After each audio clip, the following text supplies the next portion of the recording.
Continuamos o nosso estudo do relato prolongado do dilúvio. O relato do dilúvio começa no capítulo 6, estende-se pelos capítulos 7 e 8. Hoje começamos o capítulo 8, o fim do dilúvio, título que a Bíblia Ave Maria dá ao capítulo 8, ou pelo menos a parte dele. Versículo 1. Ora, Deus lembrou-se de Noé e de todos os animais selvagens e de todos os animais domésticos que estavam com ele na arca. Fez soprar um vento sobre a terra e as águas baixaram. Aqui é preciso compreender a linguagem do autor sagrado e não levá-la ao extremo, ou seja, não podemos interpretar ao pé da letra como se Deus tivesse tido uma crise de amnésia e esqueci. Eita, pelo amor de Deus, ou pelo meu amor, o coitado do Noé está na arca e os animais também, e chegou a hora de parar de chover, senão os coitadinhos vão morrer. Essa interpretação não procede. Deus não se esquece de nada. Deus se lembra sempre, Deus se recorda sempre. Deus é a onisciência, a plenitude da onisciência. É o Deus que sabe de tudo.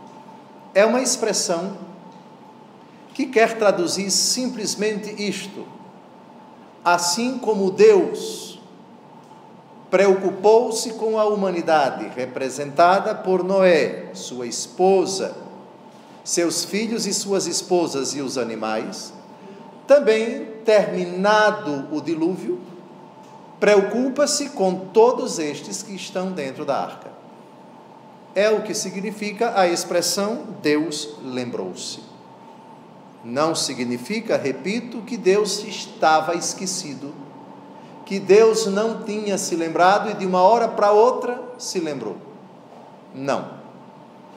Deus se lembra sempre de cada um de nós. Deus recorda-se sempre, Deus está sempre atento, Deus conhece, Deus acompanha, a sua providência sempre nos cerca, e isso é uma verdade de fé. É uma matização que eu considero importante nesse versículo. Deus lembrou-se.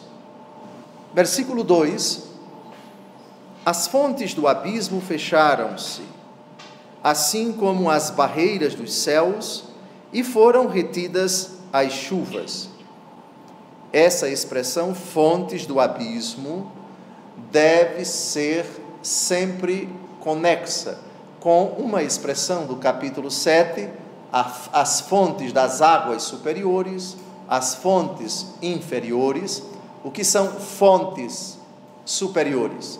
A água que se encontra acima dos homens, a água que se encontra no firmamento, água em estado gasoso, que em determinadas circunstâncias se liquefaz, passa do estado gasoso para o estado líquido, e isso a ciência explica perfeitamente.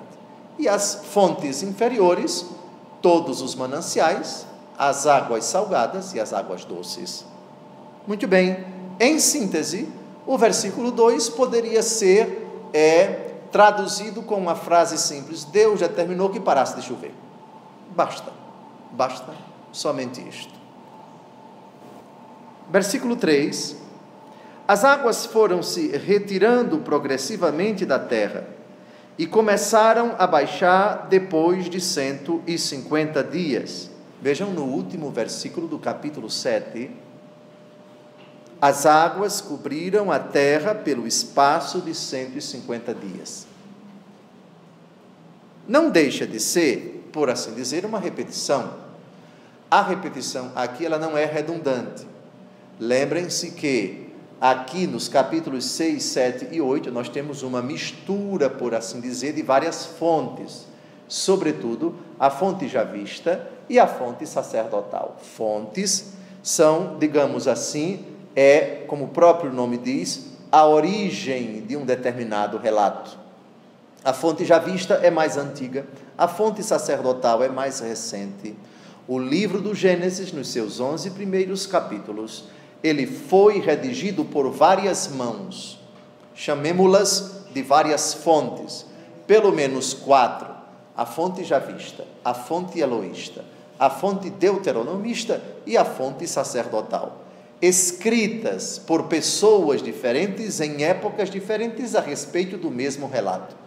Por isso, muitas vezes, existem aparentes contradições, aparentes repetições, como, por exemplo, deem uma olhada no versículo 2, as fontes do abismo fecharam-se, assim como as barreiras dos céus, e foram retidas as chuvas. Existe uma repetição aqui. Vejam no versículo 5, as águas iam diminuindo pouco a pouco até o 10º mês. E no 10º mês, no primeiro dia do mês, apareceram os cumes das montanhas.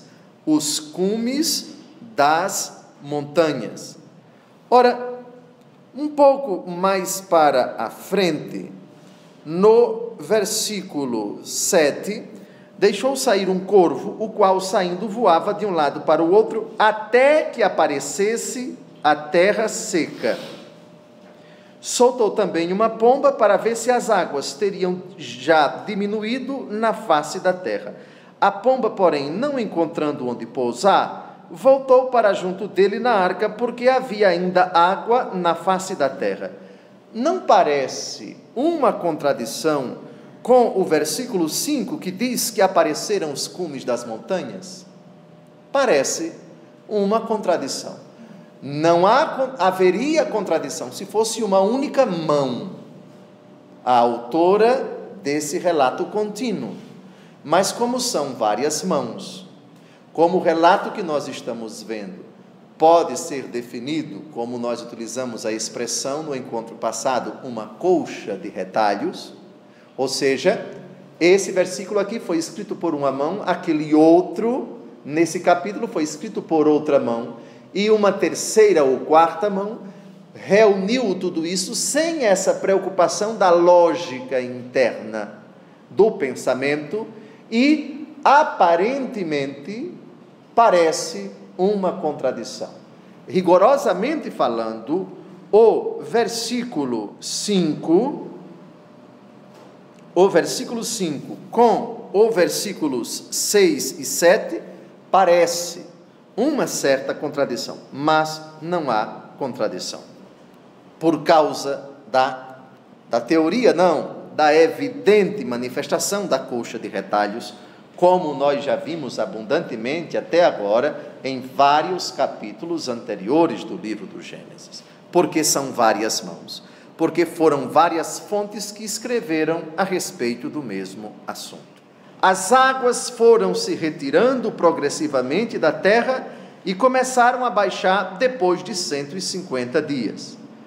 Evidentemente que o número 150 já apareceu no versículo 24, o último do capítulo 7. Por que repetir? A colcha de retalhos explica. Versículo 4. No 7º mês, no 17º dia do mês, a arca parou sobre as montanhas do Ararat. Parece que esse monte, o monte do Ararat, hoje fica nas imediações de um país chamado Armênia. Entretanto, as águas iam diminuindo pouco a pouco até o 10º mês, e no 10º mês, no primeiro dia do mês, apareceram os cumes das montanhas. É a água que está baixando, por assim dizer. Versículo 6, adiantemos. No fim de 40 dias, abriu Noé a janela que tinha feito na arca. Evidentemente, no final dos 40 dias, presume-se de quando parou de chover. De quando parou de chover. E deixou sair um corvo, o qual, saindo, voava de um lado para outro, até que aparecesse a terra seca. De novo, o versículo 7, repito, é bom insistir, o leitor atento, aqui percebe uma aparente contradição. A terra seca já apareceu, no versículo 5, apareceram os cumes das montanhas. Não há contradição. Aqui temos duas fontes diferentes que registraram o mesmo fato, mas cada uma escreveu e uma outra mão compilou tudo isso sem se preocupar com essa lógica. Versículo 8, primeiro veio um corvo no versículo 7. O corvo não diz o texto que ele voltou. O que ele morreu? O texto não diz. A primeira criaturazinha que sai da arca é o corvo. Versículo 8, agora a pomba. Soltou também uma pomba para ver se as águas teriam já diminuído na face da terra. Perceberam a aparente contradição com o versículo 7? A terra já apareceu, pelo menos o cume das montanhas. Não há contradição. A pomba, porém, não encontrando onde pousar, voltou para junto dele na arca, porque havia ainda água na face da terra. De novo, uma aparente contradição, os cumes das montanhas registrados no versículo 5. Não há contradição em absoluto, aqui temos uma coxa de retalhos. Aqui um adendo, é significativo que o Espírito Santo de Deus, no batismo de nosso Senhor Jesus Cristo, apareça aos olhos dos apóstolos sob forma de pomba. Jesus sai da água, uma alusão ao batismo. A primeira carta de São Pedro faz alusão ao batismo como ao dilúvio, as águas do dilúvio como a simbologia do batismo, e as 8 pessoas que estão dentro da arca como o símbolo da eternidade, o símbolo da salvação, o símbolo da vida eterna. E recordei aqui já diversas vezes, essa simbologia se tornou muito cara para o cristianismo. Muitíssimos batistérios em muitas igrejas do mundo inteiro têm um formato octogonal, o número 8. De novo, vamos ao final do Novo Testamento, primeira carta de São Pedro, capítulo 3, versículos de 19 a 22, é o olhar cristão do relato do dilúvio, é a interpretação cristã da arca e dos homens que estão dentro dela, é a tipologia muito cara para o Novo Testamento do fenômeno, do fato grandioso chamado dilúvio. 1 Pedro, capítulo 3, de 19 em diante. É neste mesmo espírito que ele foi pregar aos espíritos que eram detidos no cárcere, aqueles que outrora, nos dias de Noé, tinham sido rebeldes, quando Deus guardava com paciência, enquanto se edificava a arca, na qual poucas pessoas, isto é, apenas 8, se salvaram da água. Esta água prefigurava, gravem esse verbo, prefigurava o batismo de agora, que vos salva também a vós, não pela purificação das impurezas do corpo, mas pela que consiste em pedir a Deus uma consciência boa pela ressurreição de Jesus Cristo. Esse Jesus Cristo, tendo subido ao céu, está assentado à direita de Deus, depois de ter recebido a submissão dos anjos, dos principados e das potestades. Agora, por favor, depois desse texto que é clássico no Novo Testamento, eu quisera citar na versão de São Mateus o batismo de Jesus. Mateus capítulo 3, de 13 a 17. O relato é importante por causa da pomba, da Galileia. Foi Jesus ao Jordão ter com João, a fim de ser batizado por ele. João recusava-se. Eu devo ser batizado por ti e tu vens a mim? Mas Jesus lhe respondeu: deixa por agora, pois convém cumpramos a justiça completa. Então João cedeu.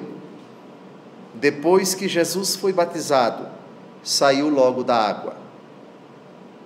Eis que os céus se abriram, e viu descer sobre ele, em forma de pomba, o Espírito de Deus. E do céu baixou uma voz: eis meu filho muito amado, em quem ponho minha afeição.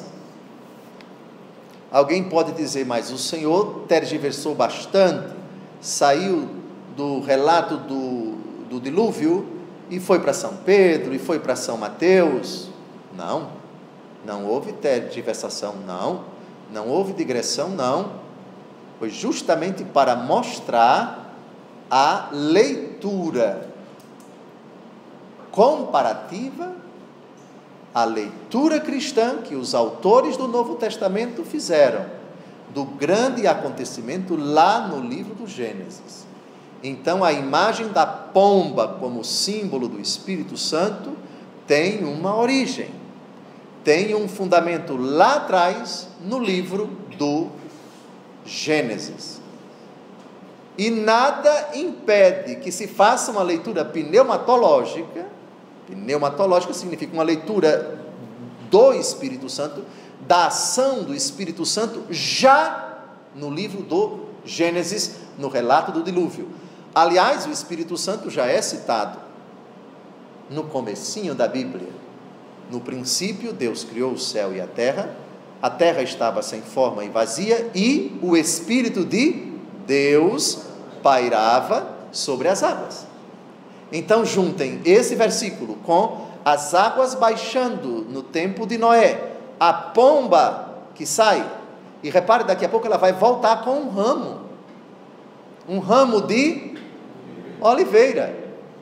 Com que ramos a multidão saudou Jesus que entrou em Jerusalém montado num jumentinho no domingo de Ramos? Ramos de oliveira. Nada acontece por acaso na Bíblia. As coisas se juntam de tal maneira que você percebe a maravilhosa prefiguração.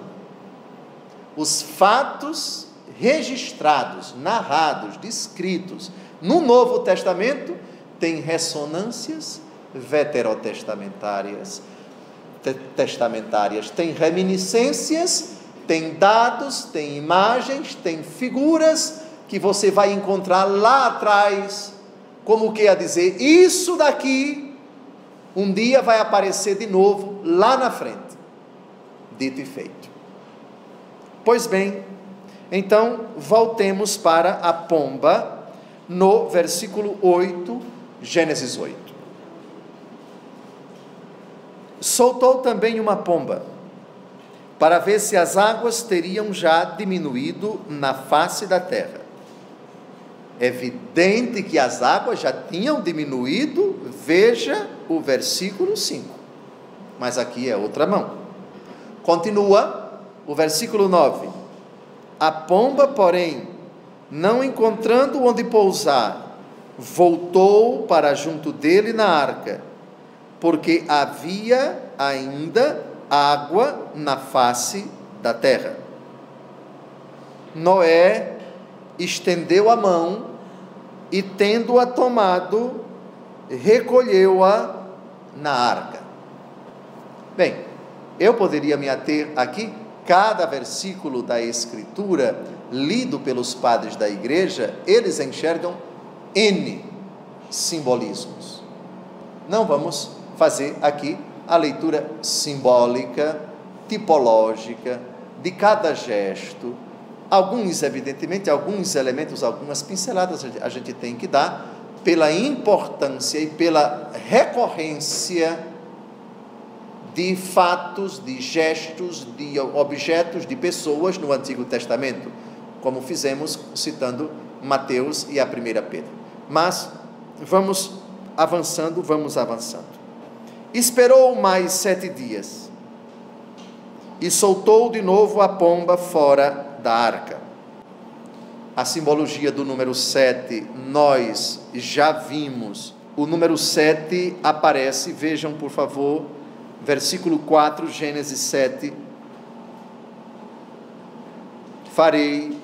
Dentro de 7 dias farei chover sobre a terra durante 40 dias e 40 noites, etc, etc. O número 7 também aparece com relação ao número dos animais puros, ao número dos animais impuros, a descrição do Senhor Deus para os animais. Também já vimos isso no encontro passado. O 7 é o número da plenitude, é o número da totalidade, é o número da completeza. 7 dias da semana, 7 dons do Espírito Santo, 7 pecados capitais, 7 sacramentos. É um número clássico, dos muitos, por favor. Temos o 40 também, temos o número 10, temos as 12 tribos de Israel. São muitos os números simbólicos no Antigo Testamento. E essa simbologia, o próprio nosso Senhor Jesus Cristo se encarregou de conservar para determinadas coisas. Pensemos o número dos apóstolos, que ele quis que fosse o mesmo número das 12 tribos de Israel. Também já tratamos ad nauseam da simbologia do número 12, sobretudo no capítulo 7 do Apocalipse de São João, que estudamos aqui versículo por versículo. O número dos eleitos, 144.000, 12 vezes 12 vezes 1.000, não é o momento de repetir isto. Muito bem, então o número 7, ele esperou mais 7 dias. E eis que pela tarde ela voltou, trazendo no bico uma folha verde de oliveira. No bico da pomba, a oliveira. Assim Noé compreendeu que as águas tinham baixado sobre a terra. As águas já haviam baixado, mas Noé só compreendeu com o retorno da pomba, com um ramo de oliveira no bico. Esperou ainda 7 dias e soltou a pomba, que desta vez não mais voltou. Bem, digamos assim, é uma maneira bem rudimentar para se certificar se já existe vida, pelo menos vegetal, na face da terra. No ano 601, atenção, dei uma olhada em Gênesis 7, versículo 6. Gênesis 7, versículo 6. Noé tinha 600 anos quando veio o dilúvio sobre a terra. No ano 601, no primeiro mês, no primeiro dia do mês, as águas se tinham secado sobre a terra. Noé descobriu o teto da arca, olhou e viu que a superfície do solo estava seca. No segundo mês, no 27º dia do mês, a terra estava seca. Uma repetição, porque está dizendo de outra forma aquilo que o versículo 13 acabara de dizer.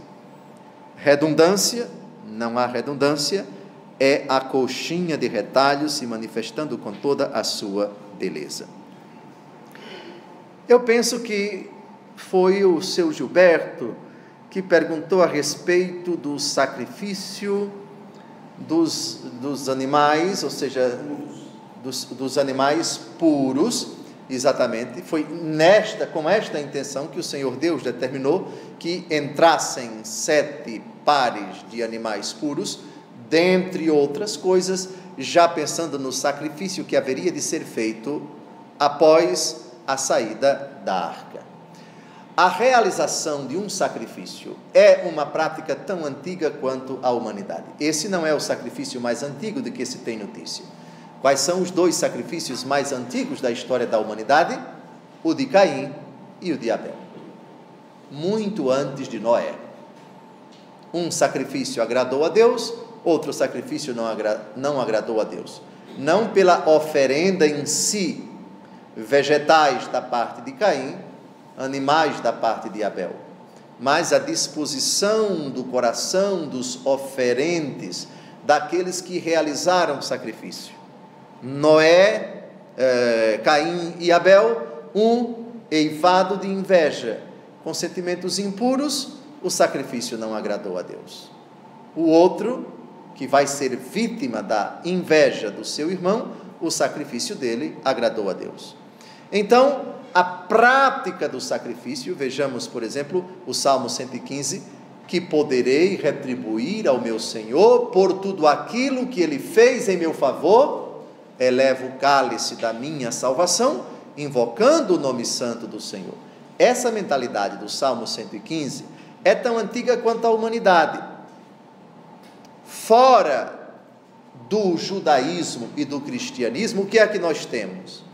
Nós temos na mitologia sacrifício de expiação, sacrifício de louvor, sacrifício de gratidão, sacrifício para aplacar a ira dos deuses. Quem assiste N filmes a respeito da mitologia, não é? Mitologia grega, egípcia, qualquer mitologia, o que é que nós temos? Nós temos a humanidade sofrendo, a humanidade experimentando dissabores, seja guerras, fenômenos prejudiciais da natureza. A mitologia compreende o quê? Os deuses estão furiosos, os deuses estão indignados, precisamos fazer um sacrifício. Nessa mentalidade pagã, quanto mais sofrido for o sacrifício, quanto mais pura for a vítima, quanto mais sofrida ficar a pessoa, quanto mais abnegada ela manifestar o seu sacrifício, mais os deuses ficariam felizes. E essa mentalidade levava ao extremo, por exemplo, temos que sacrificar o meu único filho, sacrificar a minha filha, sacrificar uma mulher virgem, porque é o sangue de uma mulher pura, e por aí vai, não é? Então, sacrifício de louvor, os deuses foram muito generosos conosco, a colheita foi farta, veio muita chuva, muitos bens materiais, muita riqueza, vamos sacrificar aos deuses. É uma mentalidade tão antiga quanto a humanidade. E não vai ser diferente com Noé, só que Noé aqui vai sacrificar ao único Deus.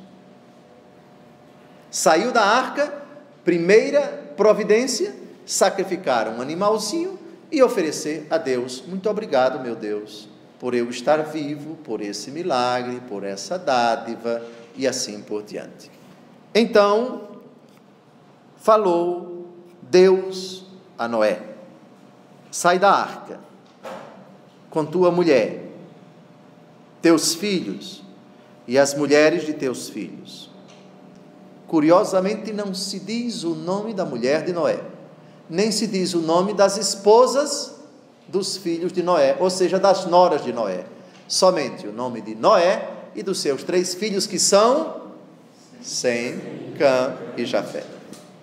Faze sair igualmente contigo todos os animais que estão contigo de todas as espécies, aves, quadrúpedes, répteis, diversos que se arrastam sobre a terra. Faze-os sair contigo para que se espalhem sobre a terra e para que cresçam e se multipliquem sobre a terra. É evidente a razão pela qual Deus pede que Noé coloque um casal de cada animal que ele encontrar na terra, para que eles se multipliquem, para que eles voltem a povoar, a pulular, a encher o céu, a terra. Aquela pergunta curiosa: por que não os peixes? A razão é evidente. Fica um pouco difícil você recolher esses animais, até porque dilúvio é água, E em se tratando de dilúvio, os animais que vivem na água não vão absolutamente morrer, vão até ficar felizes por isso. Noé saiu com seus filhos, sua mulher e as mulheres de seus filhos, todos os animais selvagens, todos os répteis, todas as aves, todos os seres que se movem sobre a terra, saíram da arca segundo suas espécies. E Noé levantou um altar ao Senhor. Tomou de todos os animais puros e de todas as aves puras e ofereceu-os em holocausto ao Senhor sobre o altar. A prática é antiquíssima. No sacrifício de Caim e de Abel não se fala de altar. Aqui já temos uma novidade, um altar, ou seja, um espaço físico, geralmente feito de pedras, uma coisa muito rudimentar. O altar daqui de Santo Expedito é de mármore, é de granito, pedra, portanto tem uma ressonância já no Antigo Testamento. O texto não diz que era de pedra. É evidente que se trata de pedra. Todas as outras personagens do livro do Gênesis, vamos ver lá na frente, Jacó vai levantar um altar de pedras, Isaac vai levantar um altar de pedras, todos, muitos vão levantar altares de pedra. O Senhor respirou um agradável odor e disse em seu coração, paremos aqui, o Senhor respirou um agradável odor. Dom José, e Deus tem nariz, e Deus sente cheiro. De novo, nós estamos diante de um antropomorfismo. Esse antropomorfismo quer dizer, Deus se agradou da iniciativa de Noé. Deus aceitou o sacrifício de Noé. O sacrifício de agradável odor, ou seja, o que o cheiro gostoso produz nas nossas narinas e, consequentemente, em todo o nosso ser, que coisa gostosa, que cheiro agradável. O que o agradável odor produz na pessoa, o cheiro gostoso produz, você sente um prazer só em cheirar. Deus se agrada da iniciativa de Noé. Está claro? Quem pode dizer aqui quais foram os outros antropomorfismos que nós já vimos só no livro do Gênesis e que, portanto, por serem antropomorfismos, uma maneira humana de se falar do agir de Deus, não podem ser interpretados ao pé da letra? Deus caminhando no jardim. Onde estás, Adão? Eu escutei os teus passos no jardim e me escondi porque eu estava nu. Quem te disse que estavas nu? Então, Deus caminhando no jardim. É um antropomorfismo. Deus não caminha, não tem perna para caminhar e para você escutar os passos de Deus no jardim. Isso é um antropomorfismo. Outro antropomorfismo, por favor. Deus se arrependeu de ter criado o homem. Lembram? No início do capítulo 6, se não me engano, vamos dar uma olhadinha. O Senhor, versículo 6. O Senhor arrependeu-se de ter criado o homem na terra e teve o coração ferido de íntima dor. Veja, um Deus que se arrepende e um Deus que tem coração. O coração de Deus, né? Com bradicardia, com taquicardia, não é? Com endocárdio, pericárdio, mesocárdio, não é? Com a cava superior, com a cava inferior, uma ideia muito humana, não é? De um Deus que tem um coração humano. É um antropomorfismo. Tem mais algum antropomorfismo do qual vocês se lembram até agora? Muito bem. Então, vejam, de novo, o Senhor respirou um agradável odor e disse em seu coração, de novo coração. Deus que é Espírito não tem coração. O Verbo encarnado, ressuscitado, glorioso, assentado à direita do Pai, tem coração. Mas aqui ainda não estamos no Novo Testamento, estamos ainda no Antigo. Quando se fala, portanto, do coração de Deus, é o íntimo do ser de Deus. Assim como o nosso coração está dentro de nós, e se fala da intimidade, do interior do nosso corpo, o coração está dentro do nosso corpo. Assim, essa imagem evoca, quando se trata de falar do coração de Deus, o íntimo de Deus, a ternura de Deus, a profundidade do ser de Deus, o mistério de Deus, se quisermos falar assim.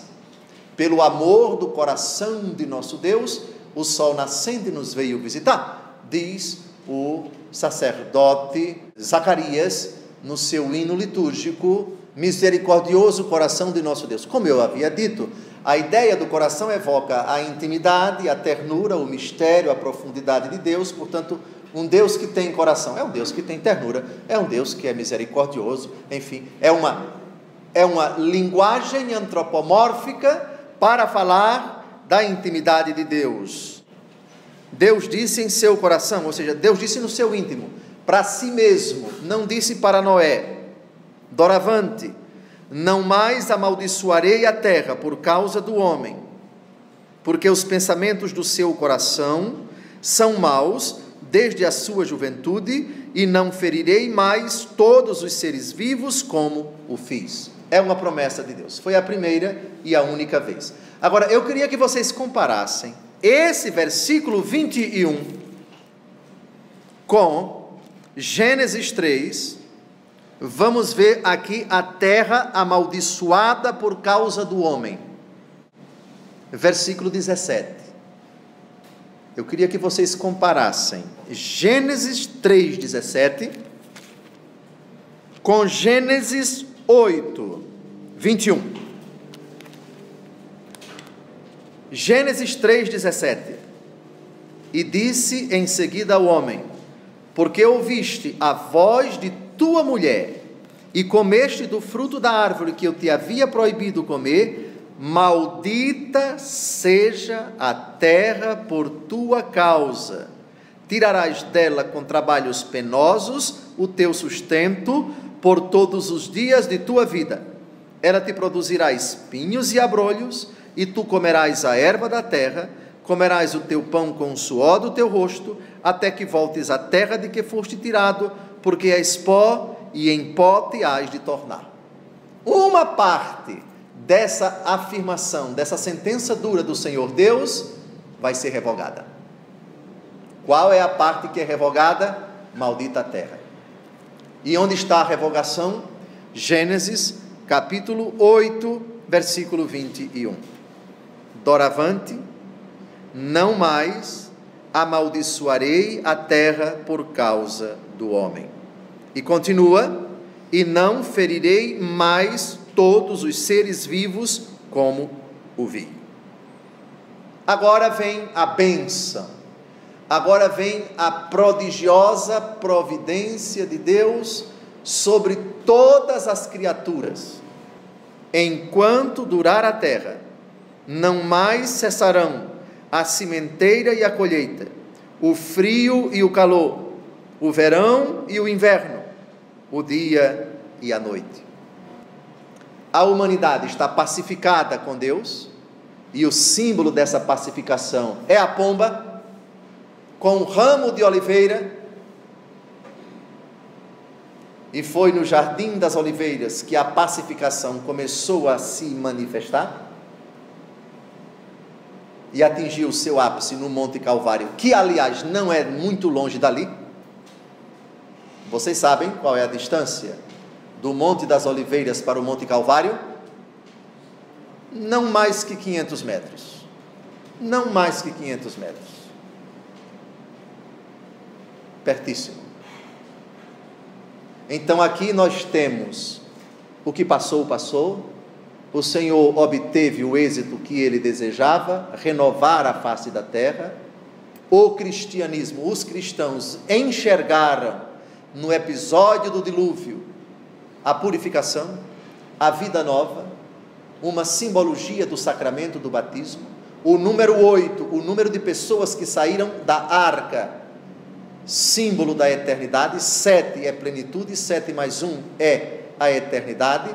A plenitude da terra mais 1 que é a eternidade, símbolo da vida eterna, que já nos é dada o penhor da glória pela profissão da fé e pelo batismo. Batismo que tem sua raiz na pessoa de Jesus, que entrou no Rio Jordão e quando saiu da água, o Espírito Santo em forma de pomba repousou sobre ele, Espírito que já pairava sobre as águas no livro do Gênesis, etc. Veja como se juntam todos esses elementos do Antigo e do Novo Testamento. A humanidade agora está em paz com Deus, houve a renovação, houve a purificação, símbolo da vida nova que nos vai ser dada mais na frente com a chegada do Verbo encarnado, seu nascimento, mistério da encarnação, nascimento, crescimento, vida pública, paixão, morte, ressurreição, ascensão e efusão do Espírito Santo. O episódio ainda não terminou porque vai haver um pacto, vai haver uma aliança, iniciativa do próprio Deus, depois que a humanidade realiza um sacrifício. Obrigado, meu Deus. Esse sacrifício agrada a Deus, sacrifício de agradável odor. Deus sente esse cheiro gostoso do sacrifício. Tradução: Deus se agradou da iniciativa de Noé, porque foi uma iniciativa pura, uma iniciativa reta, uma iniciativa de um homem reto, um homem sincero, de um homem temente a Deus. Homem, aliás, vejam porque essa iniciativa agradou a Deus, por favor. Agradou a Deus porque, Gênesis 6, versículo 8, pelas disposições do coração de quem realizou o sacrifício. Noé encontrou graça aos olhos do Senhor. Isto sim. Pois bem, e vejam a contrapartida, o oposto, Gênesis 6, versículo 5, o Senhor viu que a maldade dos homens era grande na terra. Uma última pergunta, essa pergunta pode parecer até dar um certo calafrio em cada um de nós. A pergunta é a seguinte: no versículo 21, Gênesis 8, 21, o Senhor respirou um agradável odor e disse em seu coração: doravante não mais amaldiçoarei a terra por causa do homem. Agora vejam a observação que ele faz. Porque os pensamentos do seu coração são maus desde a sua juventude. Isso se aplica também a Noé? Aplica-se também a Noé. A humanidade foi renovada, mas isso não significa dizer que quem saiu da arca saiu imune da possibilidade de pecar. A Bíblia não vai falar da fraqueza de Noé, mas pouco tempo depois a humanidade vai multiplicar os seus males, porque vai vir, desgraça pouco é bobagem. Qual é a próxima manifestação de que a humanidade vai se afastar de Deus? A Torre de Babel, que vai vir logo em seguida. Noé também não vai sair sozinho, vai sair com sua esposa e vai sair com os filhos. E quando você coloca gente no mundo, cada cabeça é um mundo, cada pessoa é um potencial de virtudes, mas também um potencial de desgraças. Conheço o bem que quero, faço o mal que não quero. Essa constatação dolorosa do apóstolo Paulo, no capítulo 7 da carta aos Romanos, se aplica não somente a Noé, mas a todos aqueles que saíram da arca e a todos aqueles que vão ser gerados depois do episódio do dilúvio. Mas essa descrição fantástica, o relato da aliança que Deus vai fazer com a humanidade, o arco-íris, isso será assunto para o nosso próximo encontro. Terminamos o capítulo 8º, espero encontrá-los na próxima semana, se Deus quiser, e boa noite.